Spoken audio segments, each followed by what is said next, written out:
안녕하세요. 재발잇지마의 이승엽입니다. 그동안 우리는 치매 인구의 대부분을 차지하는 알츠하이머를 위주로 강의를 진행했었는데요. 오늘은 알츠하이머의 뒤를 이어 치매 인구를 더 많이 차지하는 혈관성 치매에 대한 일반적인 정보와 예방에 대한 사항을 함께 알아보도록 하겠습니다. 혈관성 치매는 뇌혈관 질환에 의해 뇌 조직이 손상을 입어 치매가 발생하는 경우입니다.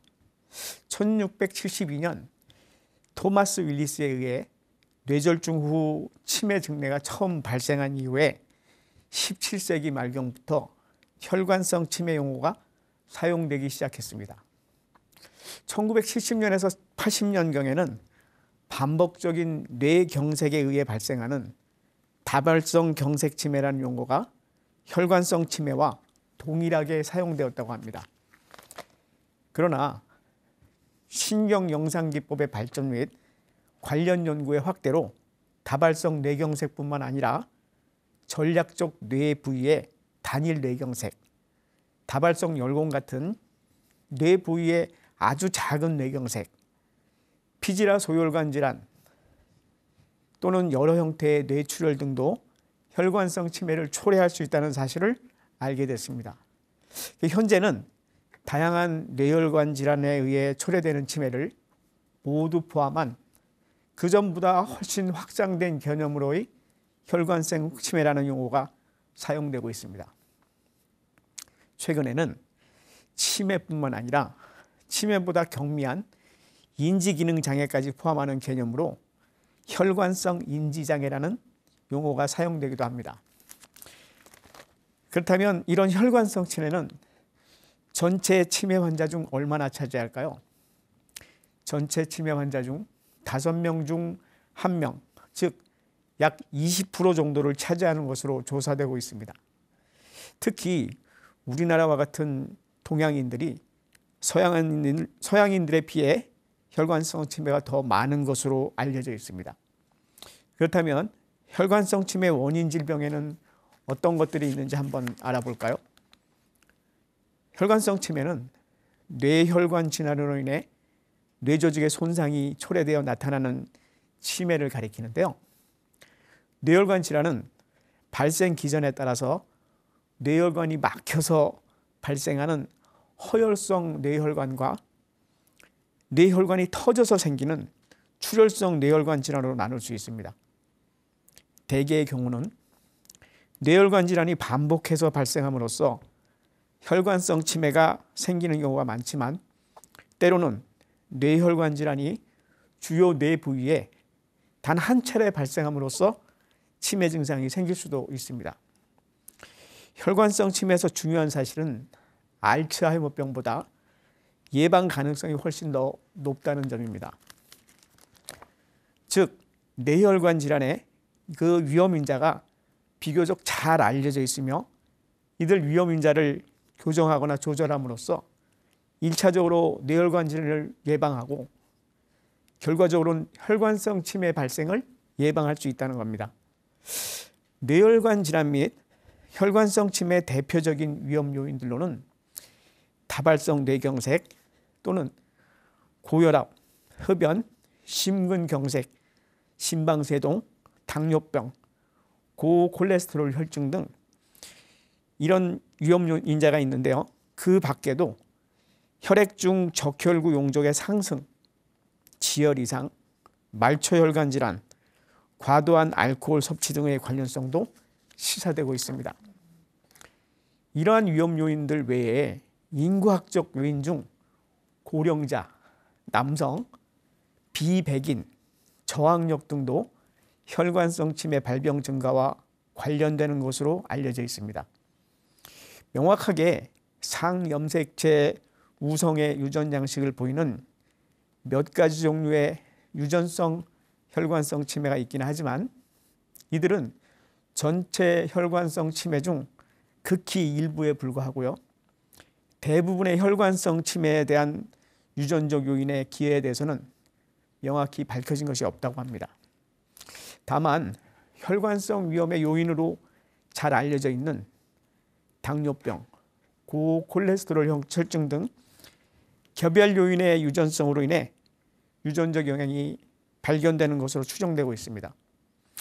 그렇다면 이 요인들 중 다발성 혈관 침해와 피지라 소혈관 침해에 대한 설명을 드리도록 해보겠습니다. 다발성 경색 침해는 뇌에 혈액을 공급하는 소혈관이 혈전으로 인해 막혀서 생기는 질환으로 혈전이 형성되면 뇌 조직에 대한 산소 공급이 차단되고 조직의 괴사가 발생하고 여러 차례에 걸쳐 발생합니다.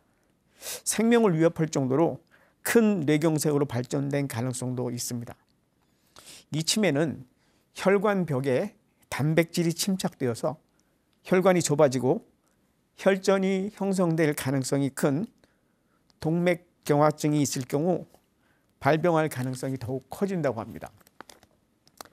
동맥경화증은 고혈압 환자에게 발병률이 높은데 고지방 식사 습관, 흡연 등 잘못된 생활 습관이 증상의 진행을 촉진시킨다고 합니다.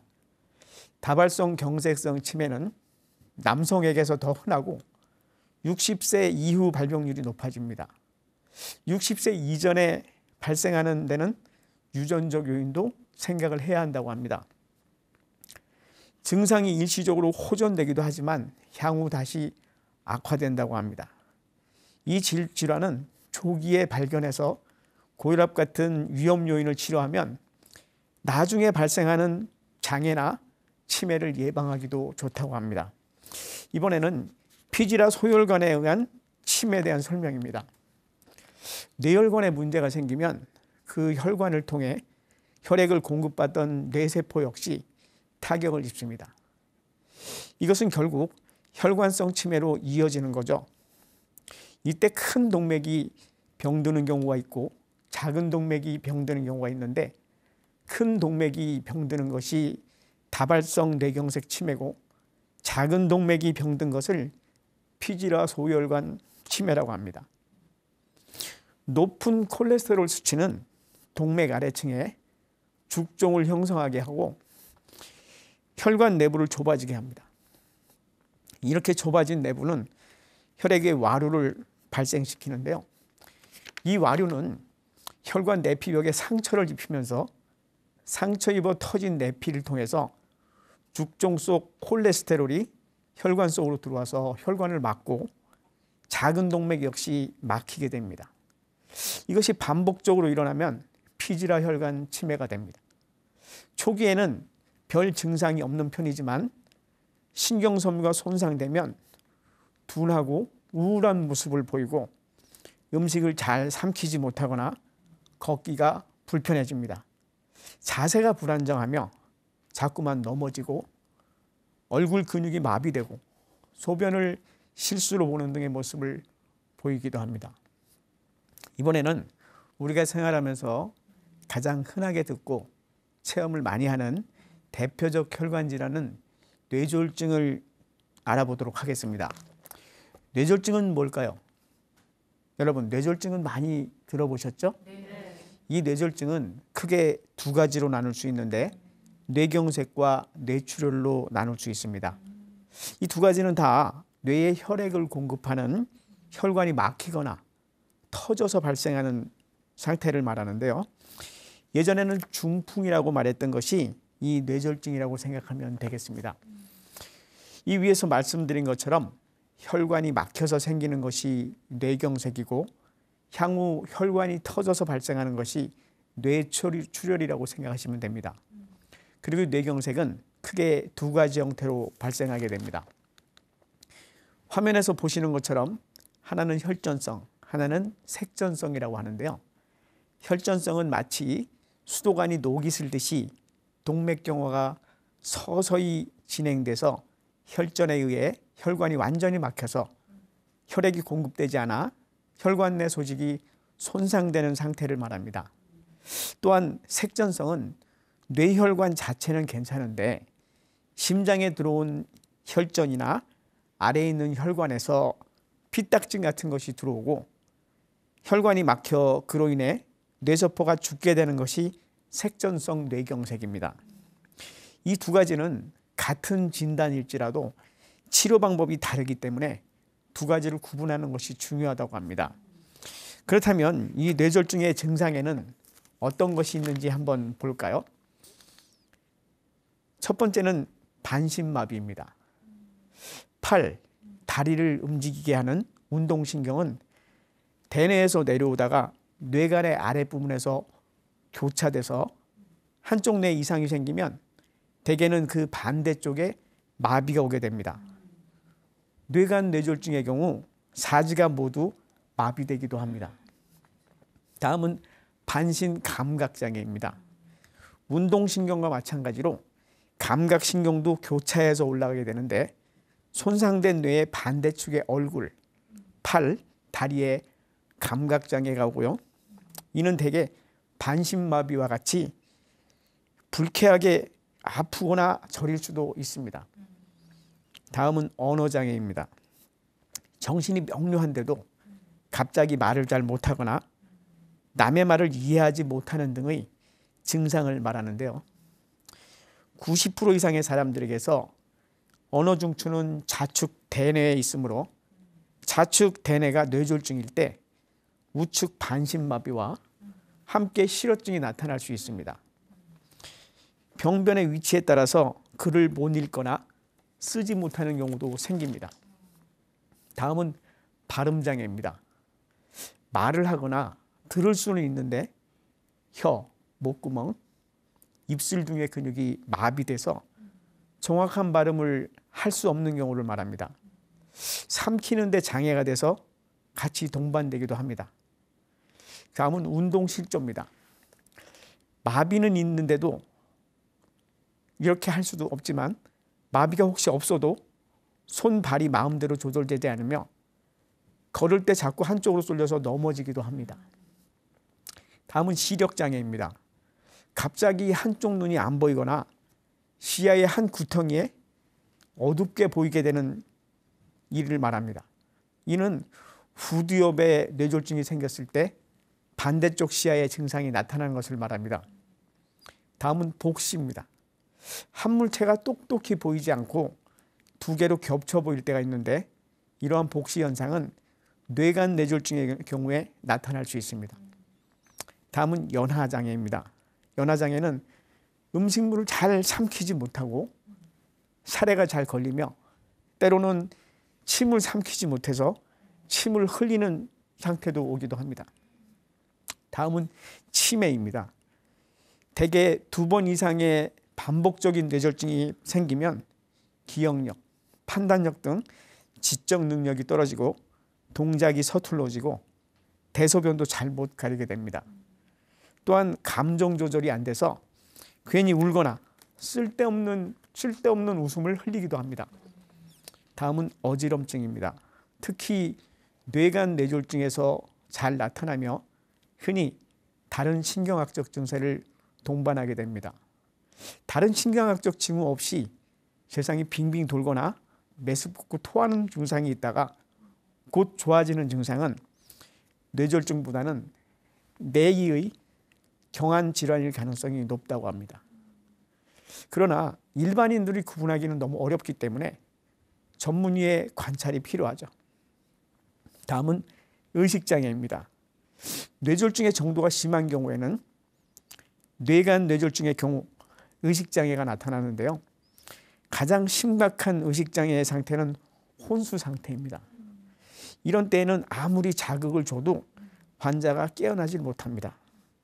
대체로 이 예후는 굉장히 불량합니다. 다음은 식물인간 상태입니다. 심한 뇌졸중에 의한 혼수 상태에서 생명을 건졌다고 하더라도 눈도 뜨고 잠도 자지만 인식 능력이 없어서 사람 구실을 할 수 없다던가 오랫동안 누워 지내게 되기도 합니다.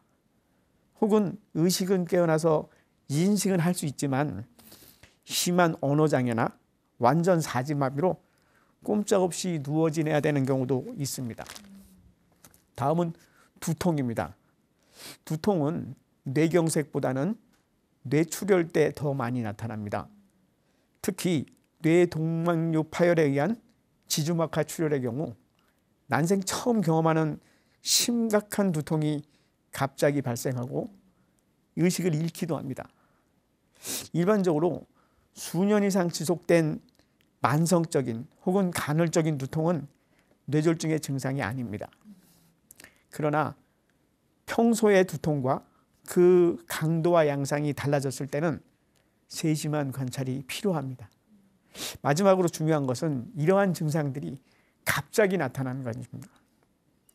다음은 이런 뇌졸중을 일으키는 위험인자는 어떤 것이 있고 어떻게 예방하는 것이 좋을지도 알아보도록 하겠습니다. 뇌졸중을 일으키는 인자로는 고혈압, 당뇨, 고지혈증, 흡연, 비만, 심장질환과 과로 및 스트레스 등이 있습니다. 그렇다면 각각의 인자들에 대한 간단한 설명을 드려보도록 하겠습니다. 고혈압은 뇌졸중을 일으킬 수 있는 위험도가 5배나 된다고 합니다. 여러분들도 잘 아시다시피 수축기 혈압이 140 이상이고 이완기 혈압이 90 이상이면 매우 좋지 않기 때문에 조절을 해야 한다고 하죠. 그렇다면 이러한 고혈압은 어떻게 조절할 수 있을까요? 일단 첫 번째는 생활 습관의 변화가 필요하겠죠. 두 번째는 스트레스를 줄이도록 해야 합니다. 다음으로는 식이요법과 규칙적인 운동으로 비만하지 않도록 해야 합니다. 식이요법으로는 염분을 제한하고 콜레스테롤과 포화지방 섭취를 제한해야 합니다. 그리고 규칙적인 운동으로는 조깅, 자전거, 수영 등 이런 것들을 줄 수 있겠죠. 사실 요즘 이런 거는 상식입니다. 그런데 문제는 뭡니까? 생활 속에서 습관화하지 않고 실천하지 않는 거겠죠. 다음은 당뇨병입니다. 당뇨병은 뇌졸중을 일으키는데 약 2~3배나 위험이 있는 요인이라고 합니다. 또한 동맥경화를 가져오는 요인이기도 하죠. 당뇨병이 있는 환자는 당뇨병이 없는 환자에 비해서 더 사망률이 높고 증상의 회복도 느리며 다시 걸릴 수 있는 재발률이 높다고 합니다. 당뇨병의 치료도 다들 아시는 바와 같이 식이요법에 의한 열량의 제한이나 비만을 조절해야 합니다. 처방 치료로는 경구혈당 강화제, 인슐린 투여와 당뇨의 합병증을 관리하는 것입니다. 오랜 기간 고혈당 상태가 유지되면 신체에서 여러 가지 합병증이 발생하는데요. 대표적인 것이 망막병증, 신기능장애, 신경병증, 심혈관 관계질환의 위험이 생기게 됩니다. 제1형 당뇨병의 경우는 인슐린 투여가 필요하고요. 제2형 당뇨병 같은 경우는 약물 투여를 합니다. 생활 습관이 중요하기도 하죠. 다음은 고지혈증입니다. 고지혈증이란 혈액 중의 지질이 중성지방의 양이 정상 수치보다 많은 상태를 말합니다. 과다한 양의 지질이 혈액 내에 있을 경우 지방 성분이 동맥벽에 침착되어 혈관이 좁아지게 되고 그에 따라 심장과 뇌의 혈관 질환이 발생합니다. 콜레스테롤이 뇌혈관 내에 축적되면 동맥경화가 생기고 뇌혈관이 좁아져서 뇌경색이 발생할 수 있습니다. 중성지방은 150 미만은 정상, 150에서 199까지는 경계, 200 이상인 경우에는 높음으로 진단됩니다. 대부분의 환자는 생활 습관의 문제가 원인이 되므로 식생활 개선, 올바른 운동을 통해 고지혈증을 호전시킬 수 있습니다. 식생활 습관의 원인으로는 지방 위주의 식사 또는 운동 부족, 비만, 과음을 들 수 있습니다. 다음은 유전적 원인인데요. 일부 환자는 유전적 원인 이상으로 고지혈증이 발생합니다. 기타 원인으로는 질환과 흡연을 들 수 있는데요. 질환으로는 당뇨병, 갑상선 기능 저하증, 간질환, 신장질환, 비만 등이 있는 경우 고지혈증 발생이 쉽습니다. 이 경우에는 원인이 되는 병증을 먼저 치료하는 것이 우선이라고 합니다. 흡연은 혈관에 지방이 쌓이게 하고 좋은 콜레스테롤인 고밀도 콜레스테롤을 감소시킬 수 있다고 합니다. 우리나라에선 전통적으로 채식 위주의 식사를 하시죠. 이렇기 때문에 동맥경화증에 의한 심장병의 빈도가 구미 여러 나라에 비해 훨씬 낮았었습니다. 그러나 최근 식생활의 서구화로 변화가 됐죠. 그런 바람에 고지혈증 환자나 동맥경화성 관상동맥 질환을 가진 환자가 증가하고 있다고 합니다. 미국 등에서는 수십 년 전부터 고지혈증의 위험성을 국민에게 잘 알려졌기 때문에 요즘은 식이조절, 운동요법, 철저한 약물치료 이런 걸로 사망률이 감소하는 추세입니다. 우리나라는 절대적인 환자 수가 물론 미국보다는 훨씬 적지만 근래 오히려 환자가 증가하는 추세에 있습니다. 물론 동맥경화성 질환들이 고지혈증 하나로만 문제가 되는 것은 아닙니다. 하지만 고지혈증이 하나의 주요 원인이 될 수 있음을 고려하면 지금부터 식생활 관리 충분히 잘해야겠죠. 규칙적인 운동이나 생활 습관을 교정함으로써 고지혈증을 치료할 수 있는데요. 심한 고지혈증은 전문의에게 의뢰하면 쉽게 조절할 수 있다고 합니다. 흡연은 뇌졸중의 위험을 약 2~3배 정도로 높인다고 합니다. 흡연은 뇌혈관을 수축시키고 혈관을 손상하게 해서 동맥경화를 가져와 뇌로 가는 산소량을 줄이고 혈소판을 응집하는 결과를 가져온다고 합니다. 심장질환으로는 부정맥과 관상동맥 질환으로 볼 수 있는데요. 심장은 자기 주먹 크기 정도의 장기이고요. 2개의 심방과 심실로 구성되어 있습니다. 심장 박동은 동방결절이라는 조직에서 형성된 전기적 신호가 전달되어 일어나는데 부정맥은 이러한 심박동이 불규칙으로 일어나서 생기는 것을 말합니다. 부정맥의 유무는 심장이 빠르게 또는 불규칙하게 뛸 때 스스로 손목의 맥을 짚어서 짐작할 수는 있습니다. 그렇지만 검사를 통해 정확한 진단이 필요하겠죠. 안정시 심장 박동수는 분당 60회에서 100회 정도라고 합니다. 이 같은 부정맥의 경우는 뇌졸중의 위험도가 5배에서 7배 정도가 된다고 합니다. 다음은 관상동맥 질환인데요. 관상동맥 질환은 심장이 계속적으로 운동할 수 있도록 심근에 산소와 영양분을 공급하는 관상동맥의 혈류폐색과 관련된 포괄적인 상태를 말합니다. 종류에는 협심증과 심근경색이 있습니다. 이 같은 관상동맥의 경우는 뇌졸중의 위험을 2배 내지 3배 정도 높이는 결과를 가져온다고 합니다. 심장이 비정상적으로 움직이게 되면 심장 안으로 들어온 피가 밖으로 다 뿜어지지 못하고 안에서 고이게 되고 안에서 고이면 피떡을 만들어냅니다. 이 피떡이 심장에서 나와서 전신의 혈관을 타고 돌아다니다가 뇌로 가서 갑자기 뇌혈관을 막게 되는 겁니다. 규칙적인 운동은 혈압을 낮추고 비만을 예방할 뿐 아니라 스트레스도 낮추어 줍니다. 지속적인 유산소 운동으로는 걷기, 달리기, 수영 등을 말하고요. 운동 시간은 추운 날씨에는 외부 운동을 하지 않는 것이 좋고 30분에서 1시간 내외로 주 3회 이상 실시하는 것이 좋다고 합니다. 운동 강도로는 운동을 하는 동안 옆 사람과 이야기를 나눌 수 있고 숨이 차지 않을 정도, 그리고 처음 시작할 때는 낮은 강도로 시작해서 점점 강도를 높이는 것을 말합니다. 먹으면 좋은 음식에는 어떤 것이 있을까요? 첫 번째는 야채와 과일입니다.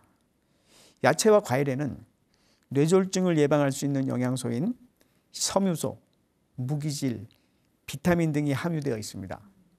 섬유소는 혈관의 과도한 지방을 감소시켜주는 효과가 있어서 일명 혈관 청소부라고도 불리기도 합니다. 또한 열량은 없지만 포만감을 줘서 체중 조절에 도움이 됩니다. 우리 몸의 혈관이 건강한 상태로 탄력을 유지하는 데는 무기질이 필요한데요. 특히 칼륨, 칼슘, 마그네슘 섭취가 부족한 경우에는 고혈압이 잘 조절되지 않는 것으로 알려져 있습니다. 이래서 평소 야채나 과일을 꾸준히 섭취해야 됩니다. 또한 비타민 A나 비타민 C는 혈관벽이 산화돼서 산성화 또는 손상되는 것을 막아주는 항산화 작용을 한다는 것이 현재 알려져 있습니다. 다음에는 과다한 포화지방과 콜레스테롤 섭취를 피하는 것입니다. 포화지방과 콜레스테롤은 고지혈증을 일으키는 주된 물질입니다. 포화지방과 콜레스테롤은 혈관을 떠다니다가 혈관벽을 막거나 혈관이 좁아지게 하고 동맥경화증, 관상동맥 질환의 원인이 되며 뇌졸중 발생도 증가시킵니다. 따라서 평소 포화지방과 콜레스테롤을 과다하게 섭취하지 않아야 되며 뇌졸중 예방을 위해서는 가능한 포화지방과 콜레스테롤 섭취는 주 2회 이하로 제한해야 한다고 합니다.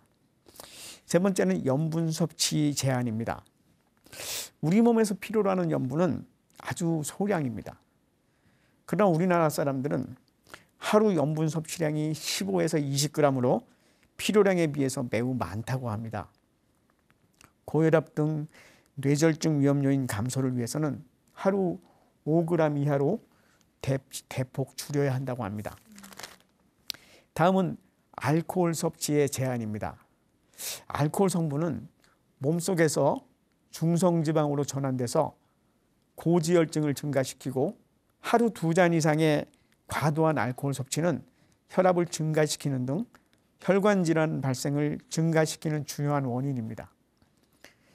알코올 섭취 자체도 문제가 되지만 알코올을 섭취할 때 함께 섭취하는 안주 때문에 과다한 열량 및 포화지방, 콜레스테롤을 섭취하게 되므로 불필요한 회식 자리나 술자리는 피하는 것이 좋겠다고 합니다. 그 외에도 동물성 기름보다는 식물성 기름, 견과류와 계란 흰자 등을 추천하고 있는데요. 사실 개인적인 체질과 가지고 있는 질병이 다르기 때문에 의료진과 상담을 통해 섭취하는 것이 좋겠죠. 이 뇌졸중에는 골든타임이라는 것이 있습니다. 뇌졸중이 발생하면 시간이 지남에 따라 점차 뇌의 손상 부위가 넓어지기 때문입니다. 그렇다면 손상 부위가 적을 때 가능한 한 빨리 응급실을 통해서 치료를 해야겠죠. 뇌졸중의 골든타임이라고 할 수 있는 3시간 안에 혈전 용해술을 시행한다면 후유장애를 최소화할 수 있다고 합니다. 다음은 뇌출혈에 관한 설명입니다.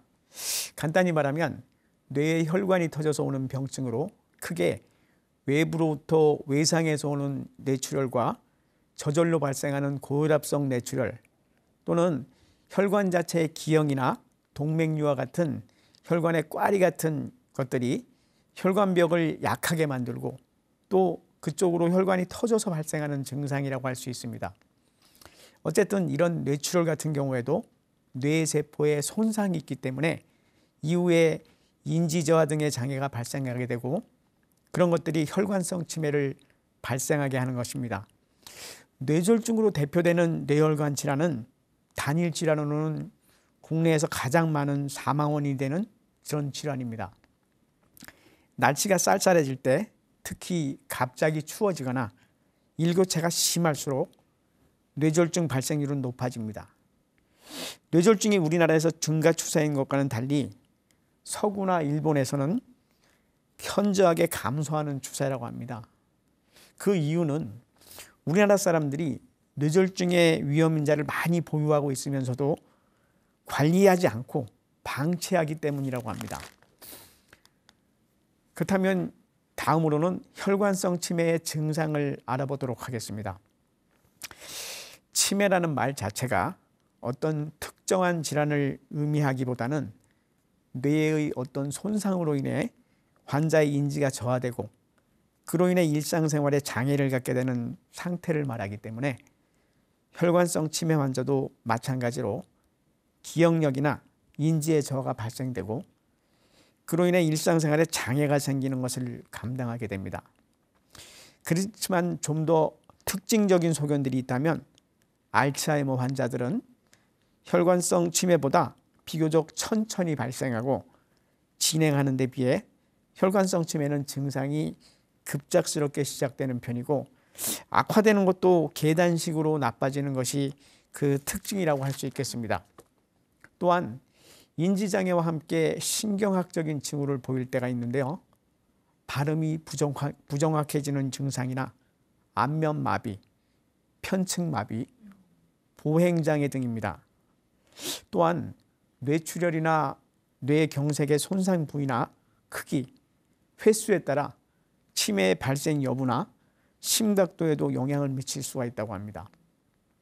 하지만 뇌는 하는 일이 광범위하고 그 각각의 뇌가 하는 일이 다 다르기 때문에 어떤 부위에 뇌출혈이나 뇌경색이 왔는지에 따라서 환자분들의 신경학적 증상이 각각 다를 수 있습니다.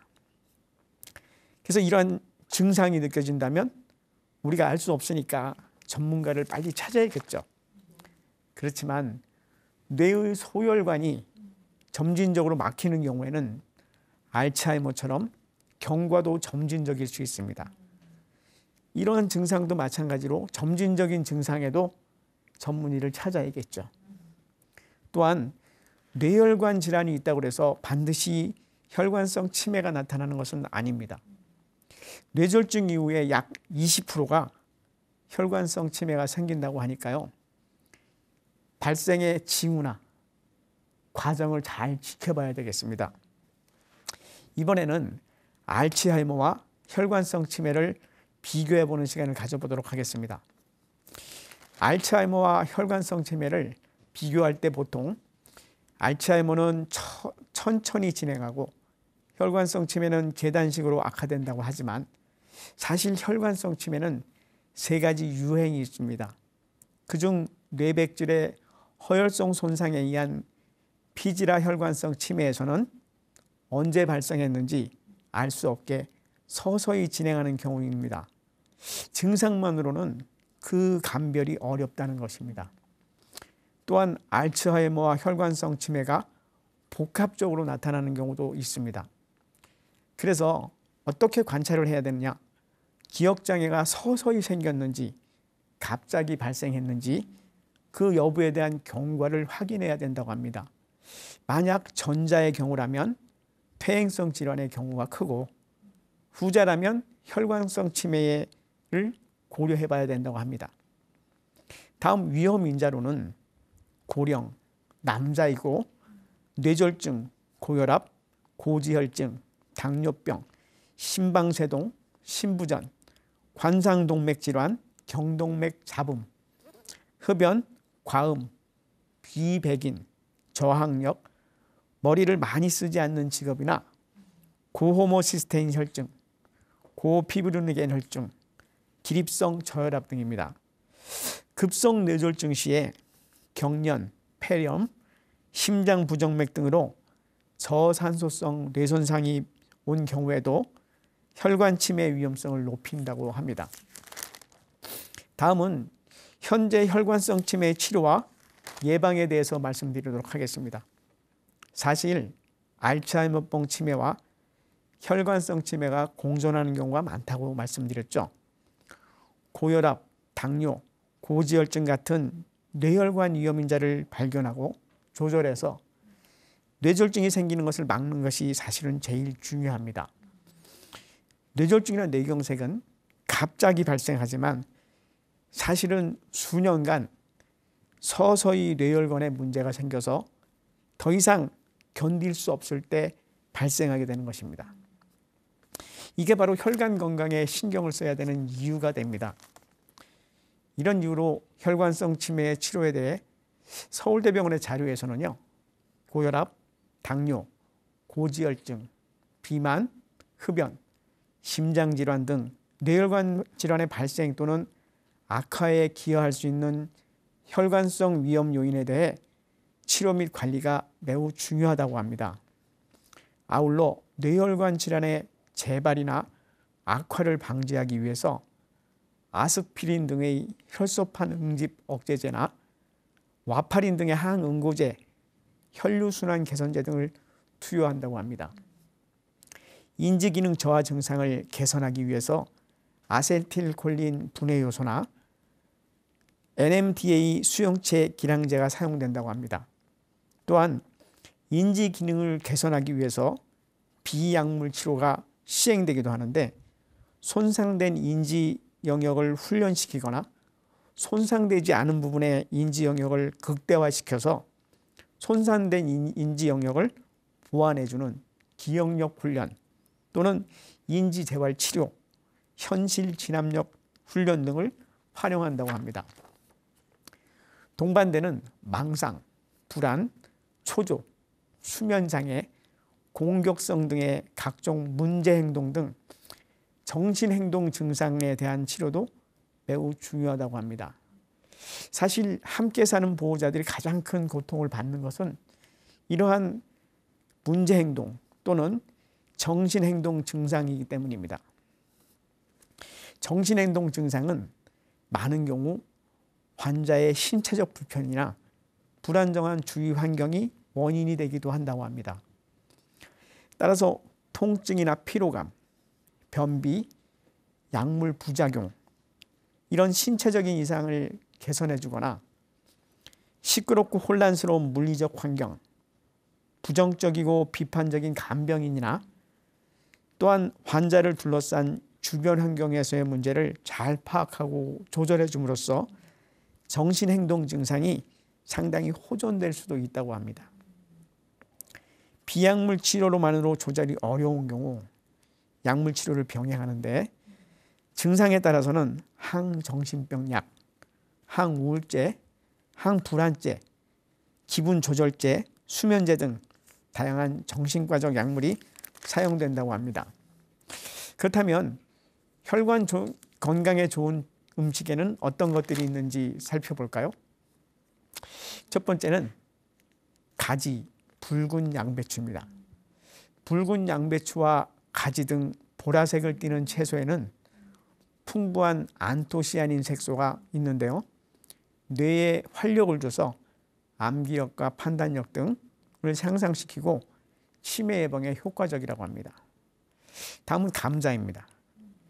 탄수화물 속 당분은 뇌의 에너지원으로 쓰인다고 합니다. 당분은 감자에 풍부해서 특히 뇌 발육이 필요한 0세에서 3세의 아기들에게는 감자를 챙겨 먹이면 뇌 발달에 도움이 된다고 합니다. 다음은 강황입니다. 이 강황에는 커큐민이라는 성분이 들어가 있는데요, 커큐민은 뇌혈관이 손상되는 것을 방지해주고 혈액순환이 원활하게 되는 것을 도움을 줍니다.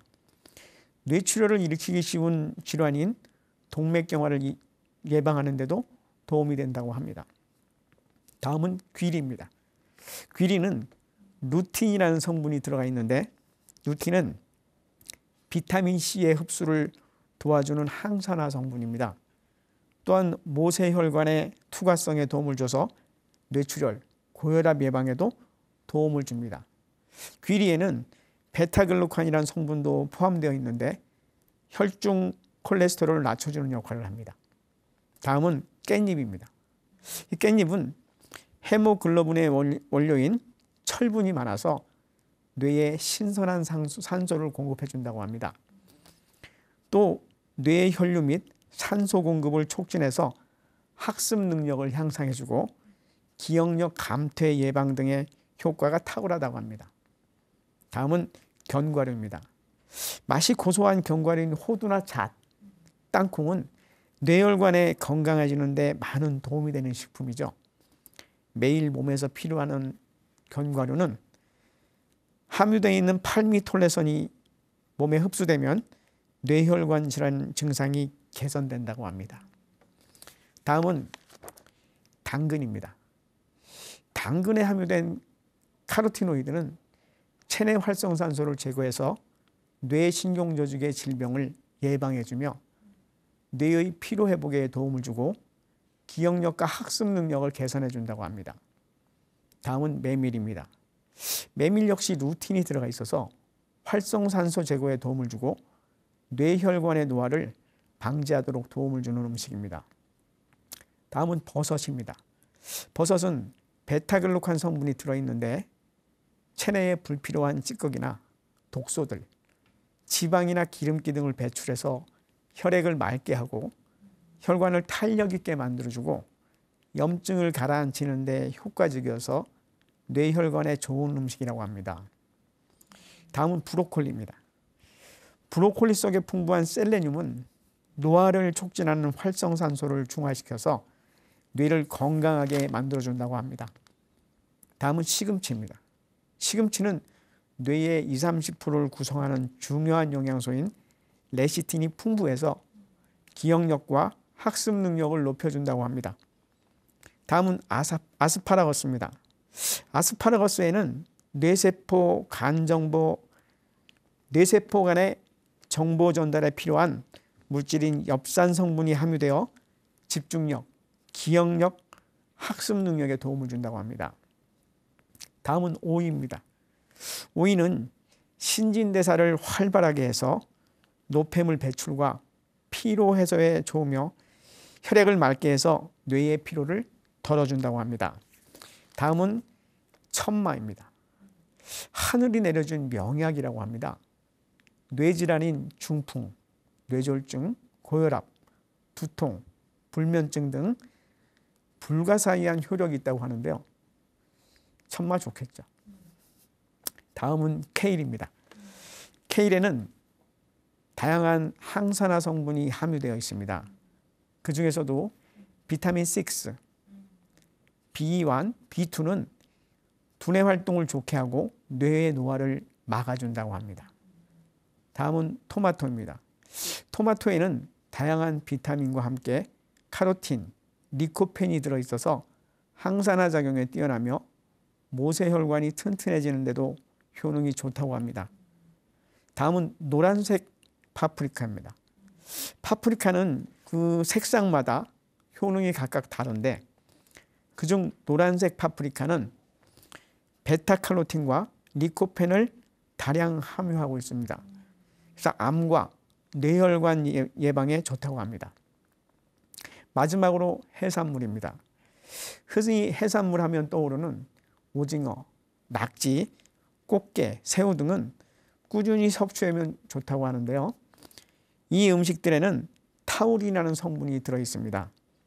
타우린은 피로 회복에 도움을 주고 몸에 이로운 콜레스테롤을 만들어줍니다. 또한 혈관을 청소하고 튼튼하게 하는 데 도움을 준다고 합니다. 이런 음식들은 우리 주변에서 흔히 보는 음식들입니다. 물론 음식으로만 건강할 수는 없지만 음식이 우리 생활에 없어서는 안 되는 필수 요소 아닙니까? 건강한 음식과 함께 하는 것이 좋겠습니다. 또한 다음은 혈관 건강을 위한 운동에 관해서도 알아보도록 하겠습니다. 평소 고위험군 인자를 가지고 있거나 비만인 경우에는 조속으로 기온의 차가 많은 환절기 등의 날씨에 더욱 조심해야 하는데요. 특히 가을이나 겨울에 갑작스러운 기온의 변화로 혈관이 수축되어 발생하는 대표적인 혈관 질환은 뇌경색, 심근경색, 말초혈관 질환 등이 있다고 합니다. 이러한 혈관 질환을 예방하기 위해서는 몸을 바르게 움직여주는 운동을 해야 한다는데요. 오늘은 보다 건강한 혈관을 위해 혈관 건강에 좋은 운동을 정리해 보았습니다. 우리가 일반적으로 할 수 있는 운동은 스트레칭, 유산소, 무산소 운동이 있는 건 다들 잘 아시잖아요. 스트레칭은 운동 전후에 특히 꼭 필요한 운동이죠. 근육을 이완해서 운동 중에 일어날 수 있는 부상을 막아주기 때문인데요. 특히 평소에 운동이 부족했던 분들한테는 아니면 처음 운동을 시작하는 분들한테 꼭 필요한 운동이기도 합니다. 날씨가 추워지면 근육이 굳어져서 혈액순환이 원활하지 못하게 되는데요. 이럴 때 스트레칭을 해준다면 혈액순환에 도움이 된다고 합니다. 모든 운동이 그렇듯이 스트레칭 역시 무리하지 않게 진행하는 것이 좋다고 합니다. 본인이 동작을 했을 때 근육의 이완으로 인해 견딜 수 있을 정도만 해도 효과가 있다고 하니까요. 한 번에 무리해서 스트레칭을 하는 것보다 매일 조금씩 꾸준히 하는 것이 더욱 유연해질 수 있는 길이라는 것 꼭 기억해 주시기 바랍니다. 동작을 할 때는 한 동작을 8초 이상 유지하는 것이 좋고요. 동작의 이동 시에는 호흡에 맞춰 천천히 진행하는 것이 좋다고 합니다. 이러한 스트레칭은 관절을 유연하게 하고 심장이나 혈관에 갑자기 피가 몰리는 것을 막아주기 때문에 혈관 건강을 위해서 꼭 필요한 운동이라고 할 수 있겠습니다. 보다 건강한 혈관을 유지하기 위해서는 근력 운동인 무산소나 유산소 운동을 병행하는 것이 좋습니다. 유산소 운동은 적당히 힘든 강도로 오랜 시간 반복적으로 할 수 있는 운동이고요. 걷기, 자전거, 조깅, 요가, 수영, 줄넘기 등이 있는데요. 특히 가장 실천하기 쉽고 좋은 것은 바로 걷기 운동이죠. 이 걷기를 통해 운동 효과를 보기 위해서는 일주일에 4회 이상, 한 번에 40분 이상 걷는 것이 필요합니다. 걷기는 뼈, 근육, 신경 등이 모두 조화롭게 움직이는 운동으로 혈액순환에 많은 도움을 준다고 합니다. 그리고 무산소 운동은 보통 헬스장에서 기구를 사용해야 한다는 편견이 있을 수 있습니다. 사실은 가정에서도 아주 쉽게 할 수 있는 것이 무산소 운동이라고 합니다. 무산소 운동 중 가장 대표적인 운동은요, 팔굽혀펴기입니다. 손을 벌리는 넓이에 따라 발달 근육이 달라진다고 하니까요. 다양한 근육을 만들 수 있는 운동입니다. 복근을 만드는 대표적인 운동인 윗몸 일으키기도 무산소 운동 중 하나죠.